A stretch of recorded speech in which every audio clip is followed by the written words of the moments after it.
Yo guys, welcome back. So today we're going to be talking about Lost Ark. We got some really actually kind of cool and exciting news, as well as some other stuff that AGS has go ahead and dropped on us today. So we're going to go ahead and jump right into it. Okay, so it sounds like people were abusing the style book and maybe depicting some nude or, sexual acts in there. Those are obviously going to get taken care of. I'm not sure why anyone thought they were going to get away with that. But anyway, we'll go ahead and move on. They did talk more about the July update and what we're going to be getting, as well as even the progression event. And so kind of key highlights for this is that the progression event is something that we're going to be getting sooner rather than later. But it is going to be the progression event that they want us to use and to save for Valkyrie. So that's going to be a big thing. I know for myself, as well as many other people, it is cool that they are giving it to us earlier. I don't know if you guys saw, but yesterday on Stoops' stream, he actually was going through and looking at the Reddit and seeing that there's a lot of people that are returning to the game right now in preparation for Valkyrie. That's really cool. That's really great for the game. But unfortunately, returning to this game or even starting this game anew as a new player without the progression events, as I've shown in my previous videos, is just unfeasible. It doesn't work for new players. And so until they fix that, this is always going to be a problem. They need to fix it very, very badly. On the flip side of that, they did actually say that we're going to be getting a Power Pass and a Makoko Express event in July. So that's going to be what's coming this month to kind of help those returning players. And then again, you can save it, but then also we're going to be getting a road or path event to help with Valkyrie progress. So it does mean you'll be able to stack them up just like last time, and the same thing that happened last time hopefully will happen this time, and that was where you were able to get 4 level 7 gems from both events, meaning that you could get 8 level 7 gems, pretty much have full level 7 gems on your new character, which is really, really cool. Oh, I almost forgot to mention, we will be getting the new swimsuit skins, and that's actually kind of massive, because if you haven't seen, they're Giga Coomer, and people are going to love that. So, it is what it is.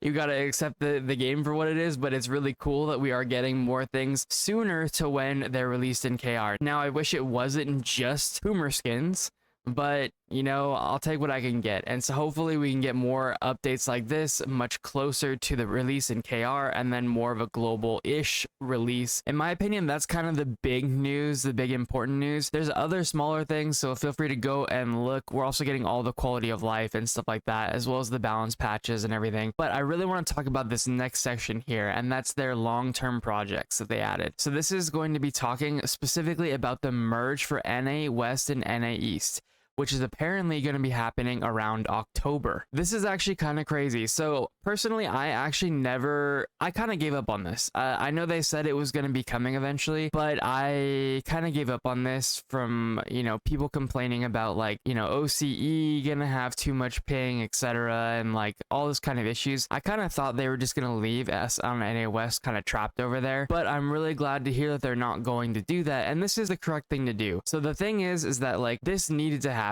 Our player base on NA just isn't big enough to support having it split between NA East and NA West, and actually I would say that doing that in the beginning was just a dumb idea. In the future, we shouldn't be splitting the NA region. It just doesn't work well. It doesn't make sense. A lot of people feel like they can't even play on their correct region with their correct servers, and so having kind of split architecture to have instance servers and stuff like that in the various regions makes a lot more sense. Hopefully that's what they're doing. That's actually something that I included in my video that I'm going to be releasing later about things I want changed about Lost Ark, but funny enough that they're going to cover it somewhat here. So, but yeah, I'm super, super happy that they're doing this, and like I said, ultimately this was the correct choice. They needed to make this happen, and our player base just wasn't big enough to sustain them not doing this. If we had the player base of Korea, maybe I could understand.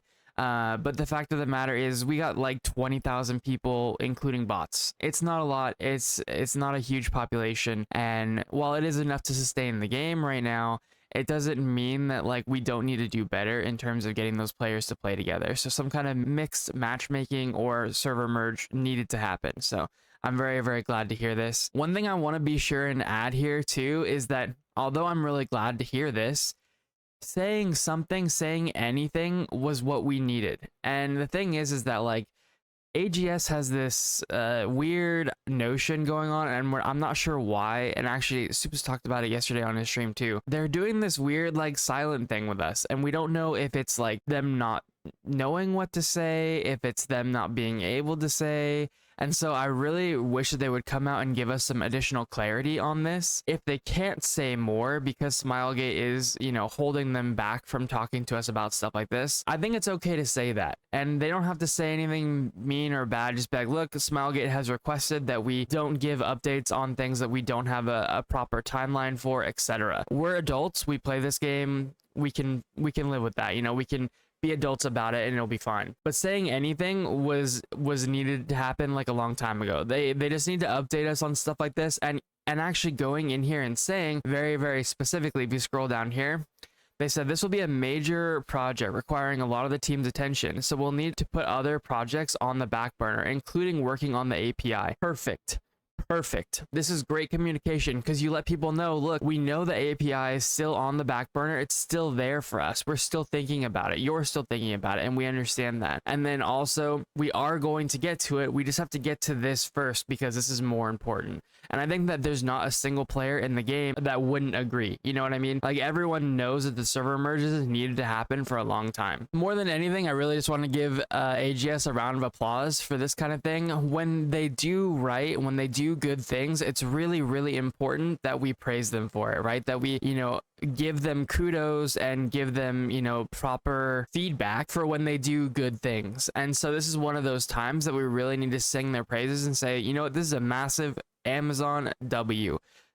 Keep up the communication. Hope to see more of this in the future. It doesn't need to be like a Bungie Destiny thing where we hear from you every single week, but I actually don't think it's too much of a big deal for us to hear from you every single month. And hopefully this will be something going forward that they continue to do, and just kind of give us team updates on the different months. Hey, you know, if you don't have a lot to say, this is okay. It's not a big deal. It's okay to say we're working on this stuff, but reminding people that you're working on it and you know that people want that stuff is really, really important. And the thing about that is, to be honest, that's not even from a developer standpoint. That's from a sales standpoint. In general, when you're trying to sell somebody a product long term, one of the things that you need to do is you need to make sure that they know that the product is moving in the right direction. And it's not unusual, and in fact, it's very, very usual for you to have updates with teams even if you don't have a lot to say. So one normal thing that will happen is when somebody was requesting a feature or an update on a bug or whatever, I was very normally a part of those meetings, and so that part, you know,